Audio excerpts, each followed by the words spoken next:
안녕하세요. 우리 채널 오시기를 환영합니다. 저는 36세 주부예요.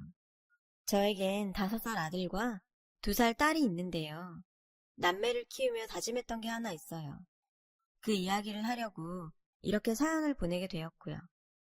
저희 시댁엔 남편 외에 딸이 하나 있어요. 시어머니는 상견례 때 저를 당신 딸처럼 예뻐해주겠다고 하셨죠.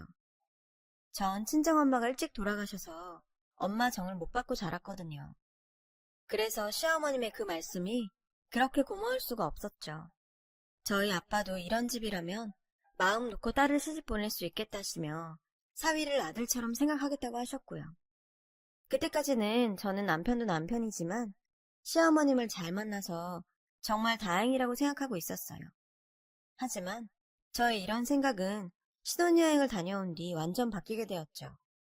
딸처럼 대해주신다더니 걸핏하면 저를 불러 집안일을 시키시더라고요. 당시만 해도 직장에 다니고 있던 저는 주 5일 내내 퇴근 후 시댁에 불려가곤 했어요. 이유는 많았지만 늘 같은 맥락이었죠. 김치를 차려놨는데 하필 허리를 삐끗했지 뭐니? 시집 왔으니 우리 집 음식 좀 배워야 하지 않겠니? 퇴근하고 헐레벌떡 달려가 보면 허리 아프시다는 분이 그렇게 쌩쌩할 수가 없어요. 그뿐인가요? 시댁 음식을 가르쳐 주신 데서 가보면 주방일을 저한테 떠넘기기 일쑤였죠. 그냥 일 부려먹으려는 핑계였던 거예요. 그래도 며느리 입장에서 별 수 있나요? 하라면 하는 수밖에요. 뒤늦게서야 저의 이런 순종적인 태도가 제 발목을 잡았다는 걸 알게 됐네요. 한 달 정도 그렇게 시댁에 불려다니며 살다 보니 저도 사람인지라 이건 좀 너무하다는 생각이 들더라고요. 그래서 남편한테 우린 아직 신혼인데 어머님이 너무 자주 부르신다고 했더니 엄마가 너 마음에 들어서 그러는 거야. 아버지가 그러시는데 엄마가 온종일 너 생각만 하면서 뭘 더 가르쳐주면 좋을까 고민하신다더라고. 글쎄, 이런 속없는 소리를 하지 뭐예요. 남편은 좋은 쪽으로 얘기한 거겠지만 제 귀엔 쟤를 어떻게 더 부려먹을까 하는 말로 들렸죠. 딸처럼 예뻐해 주신다더니 품삯 없는 종년으로 부릴 생각이었던 거예요. 그도 그럴 것이 시누이는 정말 손 하나 까딱 안 하고 살거든요. 그런데도 누구 하나 뭐라고 하는 사람도 없어요. 오히려 어머님이 시누이 설거지며 방 청소까지 해주실 정도니까요. 그러던 어느 날 시누이가 결혼할 상대라며 집에 남자를 데려왔지 뭐예요. 당연히 그날도 어머님은 절 호출하셨고 저는 퇴근하기가 무섭게 시댁으로 달려갔어요. 사위는 팽년 손님이라는데 뭘 하면 좋을까? 씨암탉이라도 잡아야 하나? 시어머니는 평소답지 않게 부산을 떨며 우왕좌왕 하시더라고요. 어머니, 요즘 누가 사위한다고 씨암탉을 잡아요. 그냥 평소 하시던 대로 편하게 하세요. 제 딴엔 걱정 마시란 얘기였는데 글쎄. 아니, 넌 어쩜 말을 그렇게 하니? 네가 나서서 챙겨도 모자랄 판에? 저는 이게 혼날 일인가 싶었지만 일단 죄송하다고 사과를 드렸어요. 그런데 그 다음이 더 기가 막혔죠. 예, 생선 좀 예쁘게 발라서 박서방 앞접시에 놔줘라. 순간 저는 제 귀를 의심했어요. 어머니, 제 신랑도 아닌데 제가 생선을 왜 발라줘요? 그건 아가씨도 싫어할 거예요. 그러자 시어머니는 정색을 하시더군요. 귀한 손님이니 잘 좀 대접하자는데 뭔 말이 그렇게 많니? 전 황당하긴 했지만 큰 소리 나는 게 싫어서 생선을 발라 예비사위 앞접시에 놓아주었어요. 그러자 그 모습을 본 시아버지와 남편이 황당한 눈으로 저를 쳐다보더라고요. 예비사위 역시 난감해하며 자기가 하겠다고 저를 말렸죠.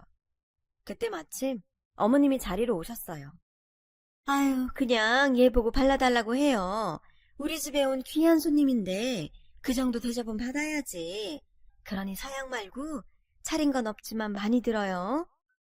그렇게 어색하고 불편한 저녁 식사가 시작됐고 식사 중에도 어머님은 내내 예비사위 젓가락이 어느 음식에 자주 가는지를 살피시곤 그 반찬을 예비사위 쪽으로 수시로 바꿔주셨어요. 보는 사람이나 대접을 받는 사람이나 모두 불편하기 짝이 없는 자리였지만 시어머니만큼은 아니었죠. 꿀이 떨어지는 눈빛으로 예비사위를 챙기시며 신이 나셨으니까요. 그렇게 예비사위는 극진한 대접을 받고 돌아갔고 저는 산처럼 쌓인 설거지를 해치우느라 허리가 휠지경이었죠. 그때 거실에서 시어머니 목소리가 들렸어요. 사람이 아주 인물도 좋고 성격도 좋고 엄마는 너무 마음에 든다. 저는 그 말을 듣고 콧방귀를 뀌었어요. 어머님이 좋아하시는 건 그 사람 됨됨이가 아니라는 걸 전 알고 있었거든요. 조금 전 인사 온 예비사위는 업계에서 잘 나가는 회계사였거든요. 인사 올 때도 꽃다발과 명품 스카프를 선물로 들고 왔어요. 솔직히 어머님은 예비사위에 재력이 좋으셨던 거예요. 집에 돌아온 저는 남편한테 오늘 식사 자리에서 보고 느낀 걸 얘기했어요. 그러자 남편이 정색을 하더군요. 뭘 또 그렇게까지 꼬아서 생각하냐? 예비사위가 마음에 들어 그런 거지. 미영이 시집 못 가면 어쩌나 걱정했는데 괜찮은 사람을 데리고 오니까 그게 기뻐서 그러시는 거 아니겠냐고. 남의 편이라서 남편이라더니 그 말이 딱 맞더라고요. 아무리 사회감이 생겨서 좋아도 그렇지 그런다고 며느리한테 예비사위 생선까지 발라주게 해요. 그렇게 좋으면 어머님이 직접 하시든가 아니면 시누이를 시켰어야죠. 저는 이렇게 살 수 없다 생각했어요. 남편이 협조하지 않으니 스스로 대책을 마련하기로 했죠. 그래서 최대한 퇴근을 미루고 잔업을 늘려서 어머님의 부름을 피하기로 했어요. 솔직히 몸은 피곤해도 스트레스는 훨씬 적어서 나름 잘했다 싶었죠. 그런데 너 요즘 퇴근이 너무 늦는 거 아니니? 돈 버는 것도 중요하다지만 여자가 너무 밖으로 돌면 못 쓴다. 곧 있으면 내 시누이 결혼하는데 준비도 해야 하지 않겠니? 아니, 내가 결혼하는 것도 아닌데 도대체 뭘 준비를 하라는 건지 생각할수록 황당하더라고요. 그리고 다음날 시댁에 가보니 웬 노트를 제게 건네시며 보라고 하시더라고요.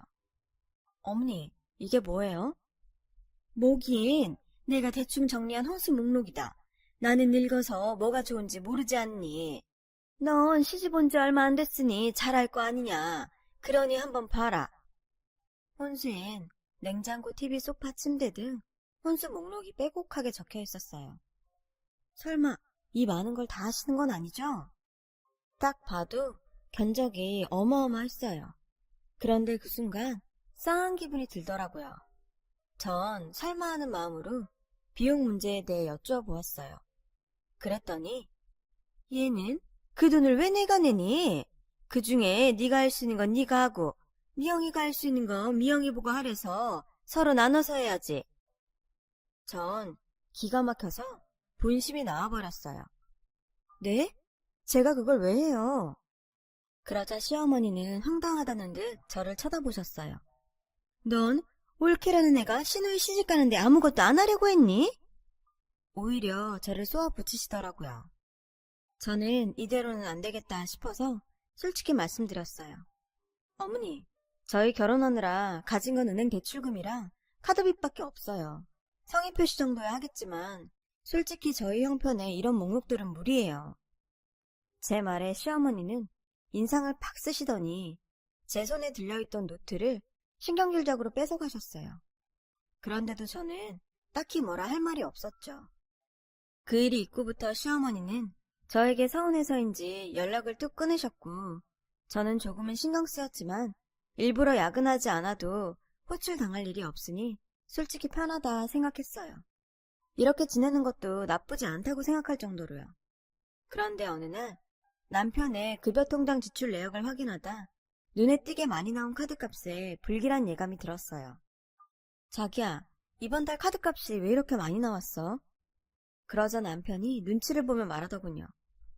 아, 그게 내가 미영이 결혼 선물로 냉장고랑 TV 사줬어. 아, 정말. 아니, 왜 그걸 자기 멋대로 정해요? 적어도 저하고 상의 정도는 했어야죠. 저는 화가 머리 끝까지 나서 말도 제대로 안 나왔어요. 그런 제 모습에 남편은 서둘러 변명을 늘어놓기 시작했죠. 무이자 24개월 긁었어. 하나뿐인 여동생인데 오빠가 그 정도는 할 수 있잖아. 내가 알아서 할부금 낼 테니까 자긴 걱정 안 해도 돼. 아니, 어떻게 걱정을 안 해요. 가계부에 구멍이 나게 생겼는데. 팔은 안으로 굽는다고? 이럴 때 보면 남편도 시어머니랑 하나도 다를 게 없다니까요. 저는 시어머니께 더 화가 났어요. 저희 상황 다 말씀드렸는데 어떻게 저 모르게 뒤에서 일할 수 있냐고요. 그렇다고 며느리가 시어머니한테 돈 문제로 따지기도 그렇고 시누이 혼수 카드값을 무려 2년이나 부담해야 한다는 사실도 짜증이 났어요. 얼마 뒤 시어머니한테 전화가 왔더군요. 자신이 원하는 걸 얻어서 그런지 한층 밝은 목소리였죠. 예, 요즘 내가 신경을 통 못 써줘서 미안하구나. 그래서 오늘은 너 좋아하는 닭볶음탕 하려는데 몇 시에 퇴근하니? 저는 괜찮다고 거절하고 싶은 마음이 굴뚝 같았지만 계속 꿍에 있을 수도 없어서 퇴근하고 바로 가겠다고 했어요. 시누이 선물 사건도 있고 시댁에 남편 혼자 보내는 게 불안했거든요. 그렇게 오랜만에 시댁에 가보니 시누이는 결혼 준비로 신이 났더라고요. 그 모습을 보니 또 남편의 카드값이 떠올라 속에서 우라통이 터졌죠. 형편이 좋았다면 당연히 기분 좋게 사줄 수 있겠지만 저희가 그럴 형편이 못 되거든요. 그런데 능력도 안 되면서 무리하게 혼수를 해가려는 시누이의 허영은 이게 끝이 아니었어요.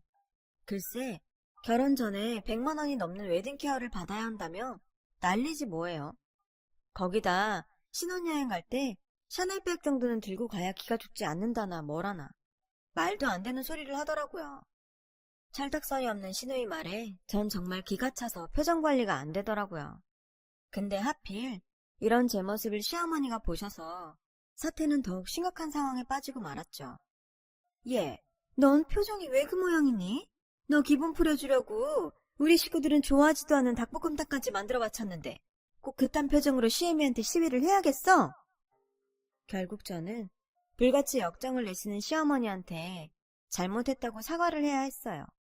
그런데 문제는 그렇게 시작된 어머니의 화가 쉽게 누그러지지 않았다는 거예요. 그리고 급기야 아무리 엄마 없이 컸어도 그렇지 니네 아버지는 그런 예절도 안 가르치고 뭐 했다니? 시어머니는 결국 선을 넘으셨고 저는 그 소리를 듣고 가만히 있을 수는 없었어요. 어머니, 말씀이 좀 지나치시네요. 제가 죄송하다고 말씀드렸는데 꼭 이렇게까지 돈 없는 말씀을 하셔야 해요? 저도 지금 참고 있는 거예요. 그러자 시어머니는 목청을 높이셨죠. 어디 어른이 말씀하시는데 또박또박 말대꾸야. 내가 언제까지 너 하는 꼴을 봐줘야 돼? 내가 말을 안 해서 그렇지? 내 아들 사위를 달라는 데가 한두 집이었는지 아니? 주제도 모르고. 그 순간 저는 더 이상은 좋게 끝낼 수 없겠다는 생각이 들었어요. 그래서 이참에 할 말은 해야겠다 하는데 글쎄 제 의지와는 상관없이 눈물이 흐르지 뭐예요. 목이 메어서 말을 제대로 잇지 못하겠더라고요. 그때 기가 막히게 저희 남편과 전에 예비사위가 집으로 들어왔고 남편은 눈물 범벅인 절 보고 의아한 표정이었죠. 더 기가 막힌 건 그 다음이었어요. 우리 며느리가 회사에서 힘든 일이 있었다나 봐요. 예, 그만 눈물 그쳐라. 누가 보면 내가 너 울린 줄 알겠다. 박서방이 이해 좀 해줘요. 우리 며느리가 이렇게 눈물이 많다오. 미영이한테 들었는데 박서방이 닭볶음탕을 그렇게 좋아한다면서요. 마침 우리 며느리도 닭볶음탕을 좋아해서 내가 같이 먹자고 불렀어요. 기가 막혀. 날 울린 게 누군데? 게다가 저 먹으라고 했다던 닭볶음탕도 사실은 사위 먹이라고 한 거면서 나한테 가진 생생을 다 내고 정말 소름이 끼쳐서 더는 이 집에 있고 싶지 않았어요. 그래서 그 길로 가방을 들고 나와버렸죠. 그런데 당연히 따라 나올 줄 알았던 남편이 오지 않는 거예요. 가재는 개편이다 이거죠. 결국 저는 택시를 잡아 타고 친정으로 갔어요. 나중에 남편이 전화를 걸어서 어디에 있냐고 묻길래 그날 있었던 일을 죄다 얘기했어요. 그리곤 당신이랑 더는 못 살겠으니 이혼하자고 했어요. 남편은 헤어질 때 헤어지더라도 얼굴 보고 얘기 좀 하자길래 친정 근처 카페에서 남편을 기다렸죠. 남편은 절 보자마자 대놓고 시어머니 변호를 하기 바쁘더라고요. 엄마한테 얘기 들었는데 엄마도 순간 화가 나서 말실수하신 거래. 내가 대신 사과할 테니까 마음 풀어. 엄마가 미영이 결혼 앞두고 마음이 좀 그러신가 봐. 자기가 이해 좀 해주라. 저는 자기 엄마를 두둔하는 남편의 말에 어이가 없었어요. 그래? 당신도 기억하지? 당신 어머니가 우리 상견례 때 우리 아빠한테 하신 말. 딸처럼 대해준다며. 이게 딸이니? 당신 집 몸종 부리듯 하면서. 어떤 엄마가 회사 일을 바쁜다 했다가 집안일이 신우이 남편한테 세명 다시 달라주라고 언니만 엄마 없이 잘났어. 가정교육도 제대로 못 받았지. 그래놓고 내가 회사 일 때문에 문제하고 어떤 사람이 그럴 수가 있어. 사람 앞에서 그렇게 발발거리면서 며느리 발톱에 때만큼 느낀다니. 나 진짜 못 참아. 그러니까 결국 나한테 위아래를 하지 말라고. 내가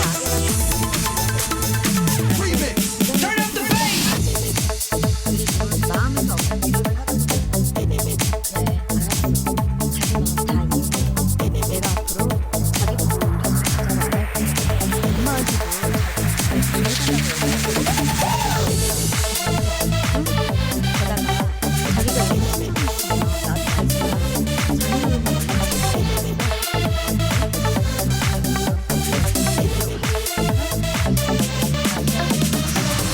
자녀는 진심이라고는 전혀 믿을 수 없을 정도로 입에 발린 소리란 걸 알고 있었지. 하지만 남편 말대로 이대로 친정에 있게 되면 아빠가 속상해하실 것 같아서 할 수 없이 남편을 따라 나섰어. 하지만 진정이 되지 않은 속이 끙끙 앓으며 혼실로 보냈어요. 그날 이후 저와 남편은 신혼임에도 불구하고 대면대면하게 지내게 되었어요. 세계에서 나중에 남편한테 듣더니 이제부터 모든 할 말은 다들 송서하고 저희가 아직 급한 일이 아니면 연락하지 말라고 신신당부를 해버렸네요. 남편의 말에 저의 믿음이 망가졌습니다. 다행히 시간이 흐르는 남편과는 조금씩 관계를 회복했고 전처럼 지내게 되었어요. 이제는 신우이 되는 날짜야 싸울 수 있다는 것 같아요. 그런데 결혼식을 일주일 앞둔 상황인데 스케줄은 꽤 남편한테 별다른 얘기가 없었고 은근 신경이 쓰이기 시작했어요. 그래서 저보다 결혼을 빨리 회사 동료한테 고민 상담을 했죠.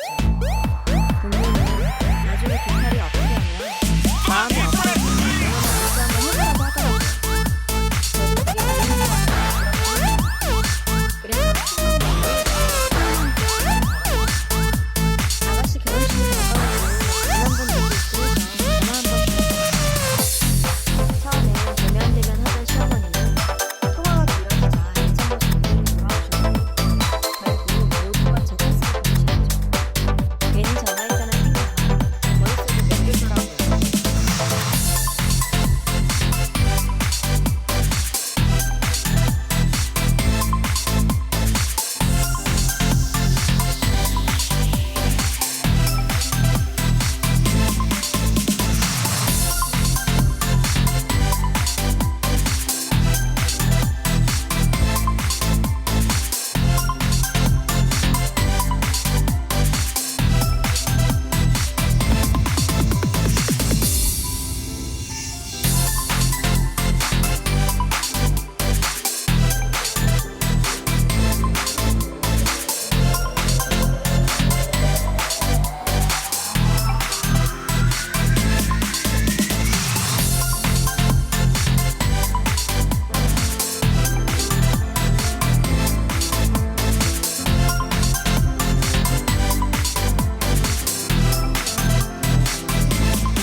안녕하세요. 우리 채널 오시기를 환영합니다. 아무튼 내가 이번 일은 집안에 좋은 일 앞두고 있으니까 그냥 넘어간다만 다음엔 얄짤없어. 알겠니? 시어머니는 혼자 정리를 하시곤 전화를 끊으셨어요. 얼마 뒤 신우이 결혼식 날이 되었어요. 저는 시어머니가 준비하신 촌스러운 한복을 입고 식장으로 향했죠. 1년에 2번이나 자녀 혼사를 치르게 된 시부모님은 오시는 손님들께 멋쩍은 인사를 해야만 했어요. 덩달아 저희 부부도 고개를 조아려야 했고요. 그런 와중에 저희 아빠가 오셨어요. 저는 친정아빠한테 좋은 모습만 보여주고 싶어 애써 웃음을 지어 보였죠. 그렇게 하객 인사를 마치고 잠시 뒤 식이 시작됐어요. 신랑 입장에 이어 시누이가 아버님 손을 잡고 입장을 했죠. 그런데 그 순간 술이 잔뜩 취한 여자가 버진로드에 난입해서는 손에 들고 있던 레드와인을 아버님과 시누이한테 마구 뿌려대지 뭐예요. 이 결혼은 무효라고 소리치면서요. 순식간에 식장은 아수라장이 되었고 신랑과 신랑 측 부모님은 당황한 기색이 역력했죠. 저희 어머니가 남편은 말할 것도 없고요. 와인을 뒤집어 쓴 시누이는 완전히 멘붕 상태인 것 같았어요. 저는 이 상황을 수습할 사람이 저밖에 없는 것 같아 예식장 직원들과 함께 하객들한테 죄송하다고 인사를 하곤 돌려보냈어요. 난동을 피운 여자는 경찰에 넘겼고요. 제가 수습을 마치고 식당에 돌아오니 그 사이 한바탕 소란이 일어나 있지 뭐예요. 시누이는 울고 시어머니는 머리와 화장이 엉망이 돼서는 한바탕 분풀이를 하고 계셨어요. 저는 흥분한 시어머니를 말리러 갔고 시어머니는 저를 보자 그 분풀이의 화살을 저에게 돌리시더라고요. 너 솔직히 지금 고소해 죽겠지? 내가 네 속을 모를 줄 알아? 이게 다 너 때문에 부정 타서 그래. 너 하나 잘못 들어와서 부정 탄 거라고. 이제 우리 미영이 어쩔 거야? 정말 황당하더라고요. 꾹 참고 가만히 있으니까 날 가만히로 보나. 어머니, 이게 어떻게 저 때문이에요. 이건 다 어머니가 좋아 죽는 잘난 사위 때문이라고요. 아까 여기서 난동 피운 여자가 누군지 아세요? 어머님 사위 될 뻔했던 사람이랑 5년을 같이 산 여자래요. 그런 여자를 두고 아가씨랑 바람핀 거라고요. 그런데 이게 제 탓이라고요? 제발 상황 파악이나 하시고 말하세요. 저는 억울해서 격한 말을 쏟아냈어요. 그러자 시어머니가 손을 치켜들고는 그대로 제 뺨을 치려고 손을 드셨어요. 그리고 그 순간 아니, 지금 뭐 하는 짓입니까? 당신이 뭔데 내 귀한 딸을 때리려고. 당신 미쳤어요? 아빠가 성큼성큼 걸어와 소리치셨어요. 저는 친정아버지를 보자 왈칵 눈물이 쏟아졌어요. 아빠는 저를 당신 뒤에 숨기시고는 시어머니를 죽일 듯 노려보셨어요. 그제야 정신이 든 시어머니는 어쩔 줄 몰라 하며 사과하셨어요. 하지만 화가 가라앉지 않는 아빠는 역정을 내셨죠. 딸처럼 예뻐해준다더니 내 딸한테 여태 이런 몹쓸 짓을 한 겁니까? 내가 당신 아들한테 똑같이 해볼까요? 시아버지는 자기가 대신 사과할 테니 이번 한 번만 이해해달라고 무릎을 꿇으셨어요. 그리고 시어머니를 꿇어앉히셨죠. 아빠는 그런 시부모님을 노려보다가 제 손을 끌고 식장을 나가셨어요. 저는 그 길로 친정아버지의 손에 끌려 친정으로 가게 되었어요. 남편은 그날 저녁 친정으로 왔어요. 정말 잘못했다며 빌었지만 아빠는 이런 남편의 행동에도 불구하고 외면한 채 고개를 돌리셨습니다. 남편은 필사적으로 매달렸어요. 그렇게 몇 시간을 손이 발이 되도록 빌고 나서야 아빠는 용서해 주셨죠. 그 덕에 저는 다시 저희 집으로 돌아왔어요. 그날 이후 시댁과는 완전히 연락을 끊고 살고 있어요. 6년이 지난 지금도 가끔 손주들만 보여드릴 뿐 저는 시댁엔 왕래를 하지 않죠. 명절에도 저는 친정에, 남편은 시댁에 각자 가고 있고요. 언젠가는 아이들 때문에라도 조금씩 경계를 풀게 될지도 모르겠지만 아직은 지금처럼 지내려고요. 사람은 고쳐 쓰는 게 아니라고 세월이 지난다 해도 어머님이 변할 거란 기대는 안 하니까요. 그래도 이런 시어머니를 만나 한 가지 깨달은 게 있어요. 나중에 내 아들이 며느리감을 데려오면 딸처럼 예뻐하겠다는 생각 대신 손님처럼 귀하게 대접해야겠다는 마음을 가져야겠다고 말이죠. 그게 고부간의 예의라고 생각하니까요. 지금까지 제 사연 들어주셔서 감사드리고요. 여러분의 가정에 행복이 가득하시길 바랄게요. 여러분, 사연 댓글에 응원과 현명한 조언 부탁드려요. 좋아요와 구독은 저에게 큰 힘이 됩니다. 오늘도 좋은 일 가득하세요.